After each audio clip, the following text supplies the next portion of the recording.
It's all still active. But I would like to thank all my federal, state, and local partners for coming in assistance. Once we noticed we had an issue with an inmate not being there, we immediately followed our protocols, locked down the prison, did what we call a special count to confirm there was only one person missing. We further went out, we did lockdowns to the schools, the Procopson home, put out reverse 911s to the immediate area, and just waited for assistance to come. I have to give a lot of credit to my corrections officers and their response and what they did to try to find this individual. But like everybody keeps reiterating, this person is dangerous, and if you see them, make sure that you call us so we can handle it. Thank you. Thank you. That's all the comments I have this time. Yes. So curious, was it a head count when you noticed the inmate missing? Was that when? So I don't want to get into head count versus, sorry. Yeah. I don't want to get into head count versus video or how we came across that. Like I said, it's still part of the investigation of what we're doing. I don't want to put out any misinformation at this point. But did he cut fences or anything like that? Was there anything, did he physically escape? He physically escaped. There was no cutting of any fences. Okay. Did he have a prison uniform jumpsuit thing on? So he had prison issued garb on, and then when he left the facility, it was a white t-shirt with green pants, and then we had confirmation that he may have changed into gray shorts. You don't know how he got those shorts. They're also issued shorts. He was out in what we call the yard, so he was out on rec time. So he was out at rec time when he escaped? I'm just saying he was out on rec time, and that's why he has the shorts. That's why he has the shorts. Okay, so he might have been planning this for a while. I can't comment to that. Okay. The sighting, can you circle back to that? Was it just a neighbor who saw the person? Anything you can give us on the sighting itself? No, I don't have any further information other than an eyewitness who is nearby saw the person, who is believed to be the Believed defendant. to be. Yes. Okay. Let's see if I can circle. And you can't say how he got escaped. How long had he been waiting for his transfer? Has it been a week? He said 30 days. 30 days. He was sentenced last week, so he had 4 weeks until he was going to be transferred. Where was he gonna be transferred to? A state correctional Oh, you don't institution. know yet? I don't. Can you guys just detail his crime and then, you know? Sure, go yeah. over that? He was convicted for murdering his former girlfriend back on April 18th of 2021. This was a woman with whom he had a relationship for about a year and a half. They had he had engaged in a horrific pattern of domestic violence. He ended up fatally stabbing her 38 times in broad daylight in front of her 4-year-old and 7-year-old. He later escaped. He was assisted by family and friends. The state police in Virginia were able to apprehend him later that day, and the Chester County detectives were able to track him through a ping order, and we also recovered the murder weapon in that case as well. So I would think you're concerned that family and friends have helped him before.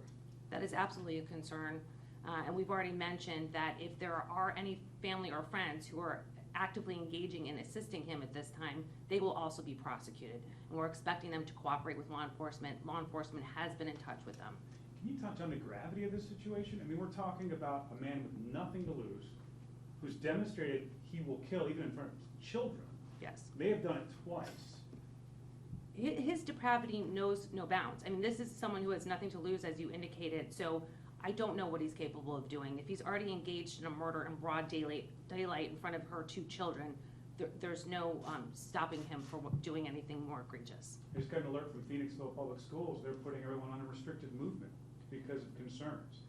Is So- that something, did they touch base with the DA's office or state police on that first, or is this just precautionary? It's precautionary. The defendant has family in Phoenixville, and also their victim's family is in that area as well. Do you think the family actually helped him escape prison? I have no evidence of that at all. And you said you contacted the victim's family. Can you tell me about that conversation? I can't. And you said the sighting was on which road was that? Wawasset Road This room. This road. that we're on. The prison's right up the street, right? That's the same road the prison's on? Yes. Correct? Yes. I apologize, I just walked in, just real quick, how did he get out, or like, was there a compromised door? We're not able to update you on that. It's an investigation that's pending at this time. So how many law enforcement, do you have a number of people looking for him? Do you have like a head count? Are we talking dozens? We're talking hundreds at this point, Hundreds, yes. And what do you tell people like that live around here? I'm thinking lock your doors, don't have that outdoor barbecue tonight. I would say it's a safer move to stay inside. And if you see anything, it's incumbent upon you to make that call to 911. We're asking for everyone in the public to assist us in this manhunt. It's kind of scary. When's the last time we had an escape from the prison here, do you know? I think it was a few weeks, months ago. It was a few months ago, similar way? The escape? I can't comment to that. I don't know the facts of that. I'm just curious if if there's gonna be any sort of changes, since there's not been two in the last month? So the issues from the first escape were addressed, and I don't want to get into too much of how this one occurred.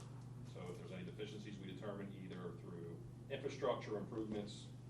We also still have people incarcerated there, so I wouldn't want to, understand. Is this like a medium security facility? This wouldn't be like, It's not a max security facility. right, it's not where the most dangerous violent offenders end up. This is just a pass-through. So typically, we wait them until the trial, so we do have some serious offenders in there, but that's not what the prison's main goal is. Yeah. Which makes it maybe more vulnerable to somebody willing to escape. I wouldn't say it's more vulnerable. I just think if you have a motivated individual, sometimes they'll do what they need to do to get out. I mean, obviously, there's different levels of security. That's correct. Maximum, medium, and That's correct. Anything else? Thank Thank you. you for doing that Thank again, you. we appreciate it. We appreciate you tried to putting get it here, but out. I didn't want to break any laws.